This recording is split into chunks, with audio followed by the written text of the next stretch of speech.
গল্পটি শুনতে কানে হেডফোন ব্যবহার করবেন। গল্পটি পুরোটা শুনবেন। আর ভালো লেগে থাকলে অবশ্যই চ্যানেলটিকে সাবস্ক্রাইব করবেন। রাতে আমার শ্বশুরের ঘর থেকে চিৎকারের শব্দ আসতে থাকতো। আমার শাশুড়ি তো কবেই মারা গিয়েছিলেন। শ্বশুরের রহস্য জানার জন্য আমি তার ঘরে লুকিয়ে পড়লাম। এরপর শ্বশুর যা করলেন, ছি ছি। যখন আমি প্রথমবার হৃদয় কেঁপে ওঠা আওয়াজ শুনেছিলাম, তখন আমি ভীষণভাবে ঘাবড়ে গিয়েছিলাম। আমি গভীর ঘুম থেকে হড়বড় করে উঠে বসে পড়েছিলাম। আর চিৎকার করার আওয়াজ পুরো প্রাসাদ বাড়ির মধ্যে শুনতে পাওয়া যাচ্ছিল। তার চারিদিকে ছিল নিস্তব্ধতা। আমার ঘরে খুব অন্ধকার ছিল। আমি হাত বাড়িয়ে কোনো রকমে পাশের টেবিল ল্যাম্পটা জ্বালিয়ে দিলাম। আমি ঘড়ির দিকে তাকালাম। রাত 2টো বাজে তখন। সেই সময় কান্নার শব্দ শোনা যাচ্ছিল। আমি অবাক হয়েছিলাম যে আমার পাশে শুয়ে থাকা আমার স্বামী বিরাট তখনও গভীরভাবে ঘুমিয়েছিল। এত কোলাহলে সে ঘুমিয়েছিল কি করে?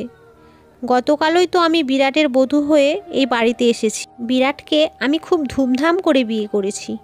আমি খুব ধনী পরিবারের পুত্রবধূ হয়েছিলাম। আমি নিজেও ধনী পরিবার থেকেই এসেছিলাম। আমার শ্বশুর খুব যত্নশীল মানুষ ছিলেন। আমি তার আচরণ খুব ভালো করেই জানতাম। বিরাটের সঙ্গে আমার প্রেম করে বিয়ে হয়েছিল। একটা বিয়েতে আমরা একে অপরকে পছন্দ করেছিলাম এবং সেখান থেকেই ফোনে কথা বলা শুরু হয়। আমরা দুজনেই ধনী পরিবারে ছিলাম, তাই এই সম্পর্ক নিয়ে কেউ কোনো আপত্তি করেনি। এটা ছিল আমার বিয়ের প্রথম রাত। আর সেই রাতেই আমি এই আওয়াজ শুনেছিলাম। একটা মেয়ের চিৎকার শোনা গেল, যেন সে কাউকে সাহায্যের জন্য ডাকছে। প্রথমে তো আমি ভাবলাম, ঘর থেকে বের হয়ে দেখি যে ওটা কার কণ্ঠস্বর। এই সময় এত জোরে কে চিৎকার করছে? কিন্তু আমি ছিলাম একদিনের নতুন বউ, তাই এইভাবে ধুম করে ঘর থেকে বের হওয়াটা কি ঠিক হবে? আধ ঘন্টা ধরে সেই কণ্ঠ প্রতিধ্বনিত হতে থাকে। আর তারপর সব শান্ত হয়ে গেল। বিরাটের ঘুম দেখে আমি তো পুরো অবাক হয়ে গেলাম। এত কোলাহলে সে কিভাবে ঘুমোতে পারল? কিন্তু কিছুক্ষণ পর আওয়াজ আসা এমনভাবে বন্ধ হয়ে গেল যেন কোনোদিন কোনো শব্দই হয়নি। আমি আবার শুয়ে পড়লাম। আর ততক্ষণে ঘুম আমার চোখের থেকে অনেক দূরে চলে গিয়েছিল। আমার মন সেই চিৎকার করা মেয়েটির দিকে বারবার চলে যাচ্ছিল। সে কে ছিল? আর সে এভাবে কাঁদছিল কেন? আর তার কণ্ঠে সবাই চুপ কেন? নইলে এতক্ষণে তো হাঙ্গামা শুরু হয়ে যাওয়ার কথা। তারপর আমার একটু ভয় লাগতে লাগলো, কারণ যেখানে এই প্রাসাদটা তৈরি হয়েছিল সেখানে চারপাশে শুধু বন ছিল। গ্রাম তো ছিল 3-4 মাইল দূরে। শহরে থাকতে হবে বলে কয়েকদিনের জন্য আমি গ্রামে এসেছিলাম। বিয়ের আগে এটাই ঠিক হয়েছিল। আর শহরে ওদের বাংলোটা খুব সুন্দর ছিল। আর প্রাসাদও এত বড় ছিল যে কি জানি এখানে কতগুলো ঘর তৈরি করা হয়েছিল। এখানকার বাগানটি অনেক বড় করে তৈরি হয়েছিল। এই বাড়িতে ঢোকার সাথে সাথেই আমার মনে হতে লাগলো যে এটা কোনো একটা বড় প্রাসাদ। আমি শুধু একটু তাকিয়ে দেখেছিলাম, কিন্তু এখানকার ঐশ্বর্য দেখে আমার চোখ মুগ্ধ হয়ে গেল। আমার ঘর ফুল এবং মোমবাতি দিয়ে সজ্জিত ছিল। আমি নিজেকে নিয়ে যত বেশি গর্বিত ছিলাম ততই যেন কম ছিল। আমাদের দুজনকে দেখে সবাই বলতো চাঁদ সূর্যের জুটি। কিন্তু আজ রাতে যা শুনলাম, আমার মাথা কাজ করা বন্ধ করে দিয়েছিল। জানি না ভাবতে ভাবতে কখন যে ঘুমের মাঝে হারিয়ে গেলাম। সকালে বিরাট সুন্দর হাসি মুখে আমাকে জাগিয়ে তুলল। বলতে লাগলো, উঠুন ম্যাডাম, এটি এমন একটি শহর নয় যেখানে আপনি শান্তিতে ঘুমাতে পারেন। আমি যখন ধীরে ধীরে চোখ খুললাম, দেখলাম সে ইতিমধ্যেই উঠে গেছে। বিরাট বিছানা থেকে উঠে জামা কাপড় বের করছিল। আমাকে বলা শুরু করলো যে তোমার কাপড় ড্রেসিং রুমে আছে, সেখানেই তোমাকে পরতে হবে। এই কথা বলে সে ওয়াশরুমে চলে গেল। আমি আরাম করে উঠে বসে পড়লাম। প্রথমে তো আমার এমন মনে হয়েছিল যে গত রাতের কথাটা আমার কোনো বাহানা বা মনের ভুল। আমি ওই কথাটাই ভাবতে ভাবতে ড্রেসিং রুমে চলে গেলাম, যেটা আমার ওই ঘরের সাথে বানানো হয়েছিল। এত ভারী পোশাক দেখে আমার চোখ ছানা বড়া হয়ে গেল। ফ্রেশ হয়ে অনেক কষ্টে সেই জামাটা আমি পরলাম। বিরাট যখন ঘর থেকে বেরিয়ে গেল, কিছু মেয়ে আমাকে জিজ্ঞেস করে, আমার রুমে এসে আমাকে গয়না পরিয়ে দিল, আমায় সাজিয়ে দিয়ে গেল। আজ আমি যখন ড্রেস পরে বের হলাম, তখন আমার শ্বশুর আমার সামনে সোফায় বসেছিলেন। তিনি আমাকে দেখে হাসতে লাগলেন। তারপর আমার কাছে এসে আমার উপর কয়েক হাজারের নোট বর্ষণ করে আমাকে স্বাগত জানালেন। তারপর আমাকে বাইরে নিয়ে যাওয়া হলো, যেখানে গ্রামের মহিলারা আমাকে দেখার জন্য অপেক্ষা করেছিল। জানি না কতক্ষণ তারা প্রচণ্ড রোদে বসেছিল আমাকে এক ঝলক দেখার জন্য। আমার শ্বশুর বলতে শুরু করলেন যে তিনি আমাদের বাড়ির নতুন মালকিন, বিরাটের স্ত্রী। সমস্ত মহিলা আমাকে নমস্কার জানাতে শুরু করলেন। সেখানে বেশি সময় থাকতে পারলাম না। প্রখর সূর্যের তাপ আমার অবস্থা আরও খারাপ করে দিল। তাড়াতাড়ি আমি ঘরের ভিতরে ঢুকে পড়লাম আর এসি অন করে বসলাম। দিনভর একটানা মানুষ আসা যাওয়া করতে থাকলো। বিরাটের সাথে আমার দেখা হয়েছিল শুধু গত রাতেই, নইলে সারাদিন সে বিভিন্ন পুরুষদের সঙ্গেই ছিল। গ্রামের আরও কিছু আচার অনুষ্ঠান আছে। এখানে স্বামী স্ত্রী একে অপরের সাথে কম সময় কাটায় এবং অন্যদের সাথে বেশি সময় কাটায়। আমার ক্ষেত্রেও তাই হয়েছে। রাতে আমি ক্লান্ত হয়ে পড়েছিলাম, সেজন্য আমি শুয়ে পড়ার সাথে সাথেই ঘুমিয়ে পড়লাম। আর বিরাট আমাকে বলতে লাগলো যে গ্রামের পরিবেশ দেখে তো তুমি বিরক্ত হয়ে গেছো। সে আমার দিকে আদর করে তাকালো। তারপর আমি চোখ খুলে একটু হেসে দিলাম। আমি বললাম, বিরাট এবার তাড়াতাড়ি শহরে ফিরে যাওয়ার কথা ভাবো।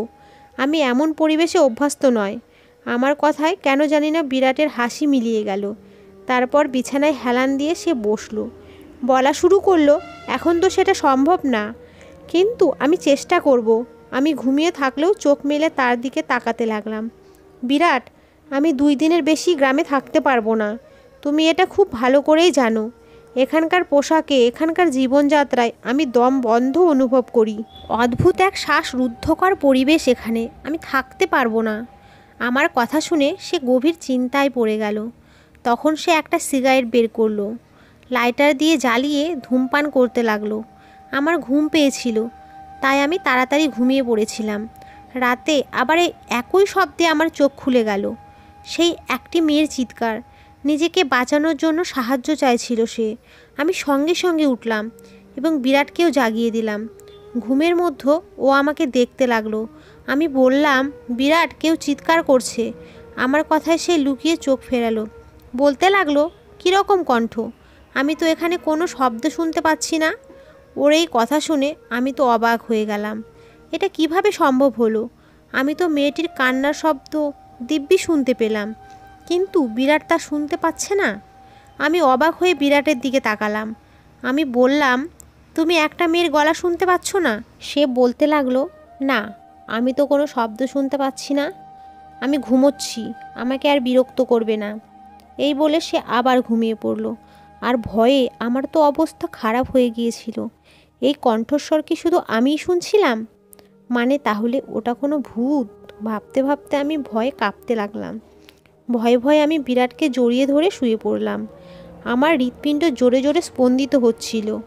এখন এই প্রাসাদে একদিনও আমার থাকতে ইচ্ছা করছিল না। আমি তো ভূতকে খুব ভয় করতাম। পরদিন সকালেই আমি বিরাটের সঙ্গে শহরে যাওয়ার কথা বলতে শুরু করি।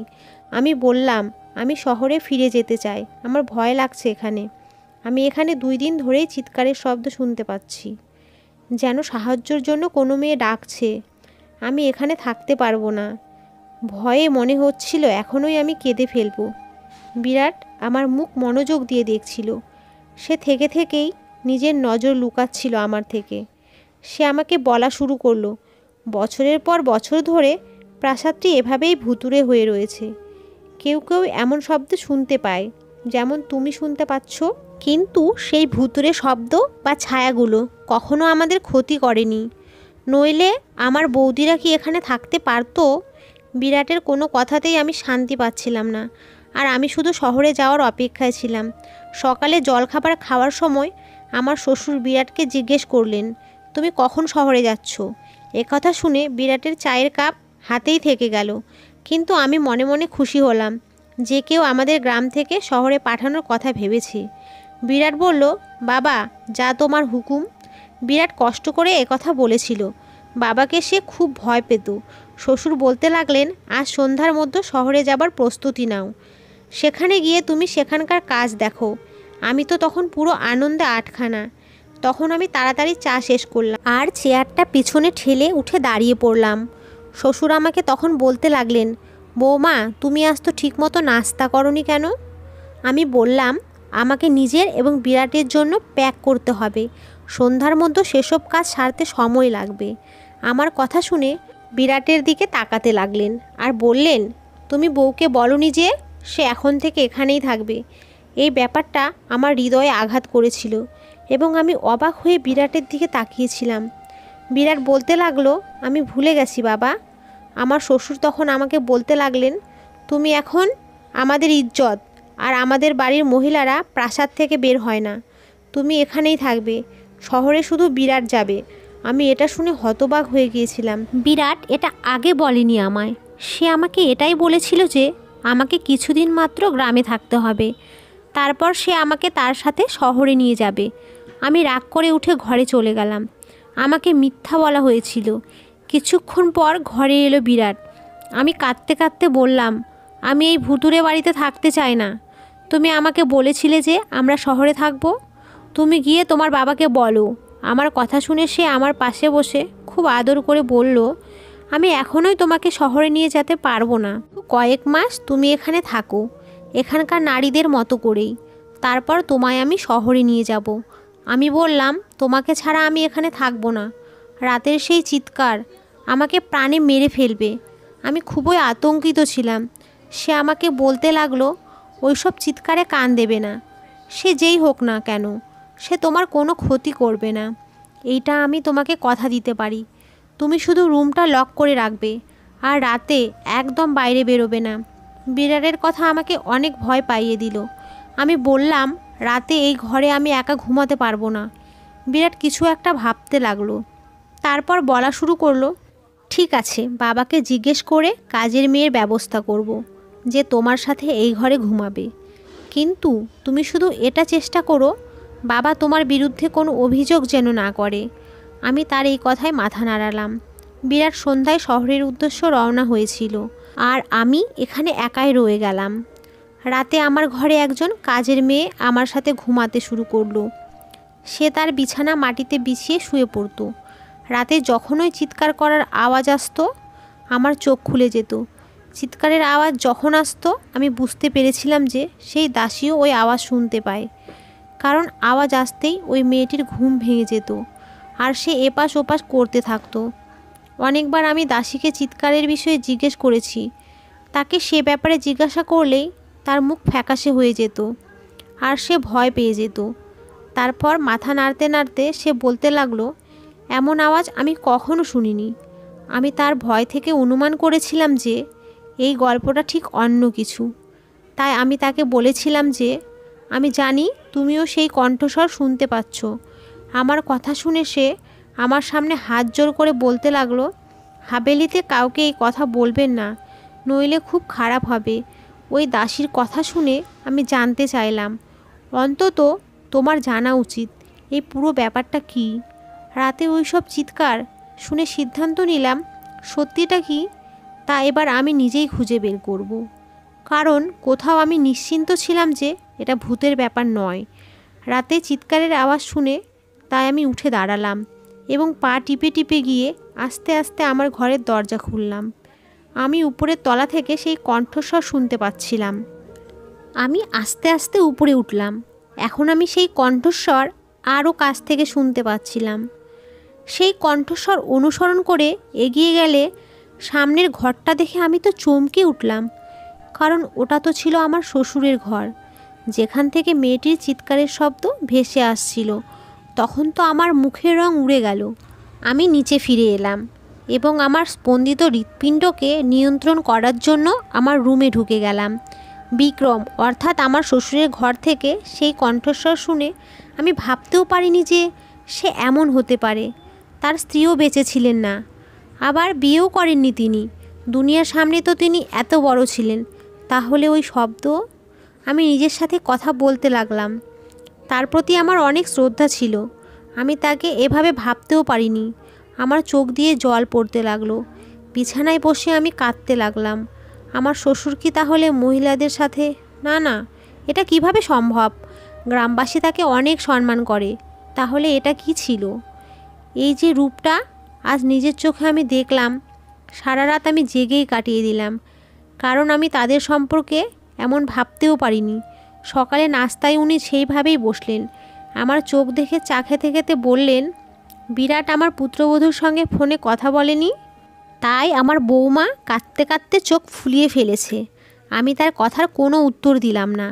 তিনি সে কথা বলতে বলতে নিজেই হাসতে লাগলেন। তারপর বললেন, বিরাট সেখানে খুব ব্যস্ত, তাই হয়তো সে ফোন করতে পারেনি। আমি তার কথার কোনো উত্তর দিলাম না। আজ তো তার মুখটাও দেখতে ইচ্ছা করছিল না আমার। কীরকম দৈত্য মুখের মানুষ সে! উনি দিনে একজন ভালো এবং সহৃদয় মানুষ সেজে থাকতেন, এবং রাতে শুধু এটা চিন্তা করে আমার শরীর কাঁপতে শুরু করে। আমি ভেবেছিলাম যে এবার আমি তার পর্দা ফাঁস করেই ছাড়ব, কিন্তু আমি জানতাম না যে আমি নিজের জন্য কতটা সমস্যা তৈরি করতে চলেছি। রাতে আবার যখন দ্বিতীয়বার একই আওয়াজ শুনতে পেলাম, আমি তখন আবার ঠিক ওই ঘরের সামনেই চলে গেলাম, আর ঘরের দরজার গর্ত দিয়ে দেখতে লাগলাম। সেখানে একটি 18 বছর বয়সী মেয়ে ছিল। দেখে গ্রামের মেয়ে মনে হচ্ছিল। তার চোখ মুখে তার যন্ত্রণা স্পষ্ট দেখা যাচ্ছিল। হাত জোর করে সে তার সম্মান ভিক্ষা করছিল, চিৎকার করছিল সে। কিন্তু আমার শ্বশুর নির্দয়ভাবে তার গায়ের ওড়না খুলে ফেলে দেন। এর বেশি আমি দেখতে পারছিলাম না। আমি পিছন ফিরে চলে আসলাম। যাই হোক, কোনো রকমে আমি সেই রাত কাটিয়েছি। সকালে বিরাটকে ফোন করলাম। আমি বললাম, তুমি আমাকে এত বড় মিথ্যা কথা বললে। তুমি তো বলেছিলে প্রাসাদে আত্মা আছে, যদিও এরকম কিছুই নেই। সেই চিৎকারগুলো গ্রামের নিরীহ মেয়েদের, যারা তোমার বাবার লালসার শিকার হয়। আমার মুখে যা আসছিল বিরাটকে সব খুলে বললাম। আমার কথা শুনে রেগে গিয়ে সে বলতে লাগলো, মুখ বন্ধ রাখো, যেমন প্রাসাদের সব লোকেরা মুখ বন্ধ রাখে। অন্যথায় বিক্রমের ক্ষমতা সম্পর্কে তোমার ধারণা নেই। সে তোমাকে প্রাণে মেরে ফেলবে। বিরাটের কথা শুনে যতই অবাক হলাম ততই কম। তার মানে সে তার বাবার সম্পর্কে সব জানতো। ফোনটা আমি বন্ধ করে দিলাম। অশুভ ঘটতে দেখে সে চুপ করে থাকলো কি করে? আমি শুধু একটা প্রমাণ চেয়েছিলাম, কারণ এখানে এমন কেউ ছিল না যে বিক্রমের বিরুদ্ধে একটা শব্দ উচ্চারণ করবে। তাই আমি রাত নামার আগে অসুস্থতার অজুহাত তৈরি করলাম এবং নিজেকে আমার ঘরে বন্দি করে রাখলাম। আমি জানতাম কখন বিক্রম উপরে যায়, তাই আমি আমার পিছনে জানালা দিয়ে বেরিয়ে এলাম এবং পাইপলাইন ধরে উপরে উঠে গেলাম। সেই সময় বিক্রমের ঘরের বাইরে জানালা খোলা ছিল। আমি সেই জানালা দিয়ে সেই ঘরে পৌঁছালাম, এবং সেই ঘরটি কোনো নতুন বরের সজ্জিত ঘরের মতোই সাজানো ছিল। আমি সেই জানালার কাছে একটি কোণে লুকিয়ে রইলাম। রাত 2টোয় বিক্রম ওই ঘরে এসে সামনের সোফায় বসলেন। কিছুক্ষণ পর তার চাকর একটা মদের বোতল এনে তার সামনে টেবিলে রাখলো। মোবাইলের ক্যামেরা আমি অন করলাম। কিছুক্ষণ পর সেই ঘরে একটা 17 বছর নিষ্পাপ মেয়ে এলো। সে কাঁদছিল। সে বারবার বলছিল যে সে তার পরিবারের সদস্যের কাছে যেতে চায়। চাকরটা মেয়েটিকে ধাক্কা দিয়ে ঘরের ভেতর ফেলে ঘর বন্ধ করে চলে যায়। বিক্রম খুব আরামে সোফায় বসে মেয়েটির অসহায়ত্ব দেখছিল, যে কিনা অঝরে কাঁদছিল। মেয়েটি দরজায় ধাক্কা দিচ্ছিল, নিজেকে বাঁচাতে সাহায্য চাইছিল। তার আর্তনাদ প্রতিধ্বনিত হচ্ছিল প্রাসাদের প্রাণহীন দেয়ালে। সেখানকার মানুষ এই নৃশংসতায় সম্পূর্ণ নীরব ছিল। মেয়েটি দরজা ধাক্কা দিতে দিতে ক্লান্ত হয়ে পড়ল। বিক্রমের কাছে এসে হাত জোর করে বলতে লাগলো, আমাকে ছেড়ে দিন, আমাকে ছেড়ে দিন বিক্রম সাহেব, আমাকে যেতে দাও। আমি তোমার মেয়ের বয়সী, আমার প্রতি করুণা করো। ওর কথা শুনে শ্বশুর রাগ করে উঠে গেলেন, আর ওর চুল ধরে রাগ চোখে তাকিয়ে বললেন, নিচু জাতের মেয়ে, তোমার এত সাহস যে আমার সামনে তুমি কথা বলো? আমি এবার তোকে বলি, আমার সামনে যারা কথা বলে তাদের আমি কি অবস্থা করি। এই বলে সে মেয়েটিকে প্রচণ্ড জোরে মাটিতে ফেলে দিল। তারপর তার পেটে লাথি মারতে লাগলো। মেয়েটি যন্ত্রণায় চিৎকার করে উঠল, আর আমি এইসব দেখতে পারছিলাম না। জানি না কিভাবে নিজেকে কন্ট্রোল করলাম। আমি ওখানে দাঁড়িয়ে আমি এই সব দেখছিলাম। তারপর লোকটি মেয়েটিকে ধরে বিছানায় ছুঁড়ে ফেলল এবং সাথে সাথে সে তার সিগারেট জ্বালিয়ে মেয়েটির মুখে লাগালো। আমিও মেয়েটির চিৎকারের সাথে সাথে চিৎকার করে উঠলাম। বিক্রম সঙ্গে সঙ্গে সেখান থেকে পিছু হটে গিয়ে পিছনে ঘুরতে লাগলো। আমার চিৎকার শুনে সে বুঝতে পারলো যে ওই ঘরে মেয়েটি ছাড়া অন্য কেউ আছে। সে আমাকে খুঁজে পাওয়ার আগেই আমি একাই জানালা দিয়ে বাইরে বেরিয়ে গেলাম। কিন্তু সে হয়তো আমাকে দেখে ফেলেছে। আমি পেশাদার গোয়েন্দা তো ছিলাম না, ছিলাম একটা সাধারণ মেয়ে। আমি যে রাস্তা দিয়ে এসেছিলাম সেইভাবেই নিচে নেমে পড়লাম। কিন্তু আমি আমার ঘরের বদলে হাভেলির প্রাসাদের পেছনে চলে গেলাম। সেখানে গিয়ে লুকিয়ে পড়লাম। পুরো প্রাসাদে একটা হইচই অনুভব করলাম। অনেক পদক্ষেপের শব্দ শোনা গেল। একটা ঘন ঝোপের মধ্যে লুকিয়ে রইলাম আমি। অনেক চাকর টর্চ জ্বালিয়ে আমাকে খুঁজছিল। আমি তো শ্বাস নিতেই ভুলে গিয়েছিলাম। আমার ভয় ছিল, এখনোই আমি বুঝি ধরা পড়ব। কিছুক্ষণ পর ওই চাকররা সেখান থেকে চলে গেল। তারা চলে যাওয়ার সাথে সাথে আমি স্বস্তির নিঃশ্বাস ফেললাম।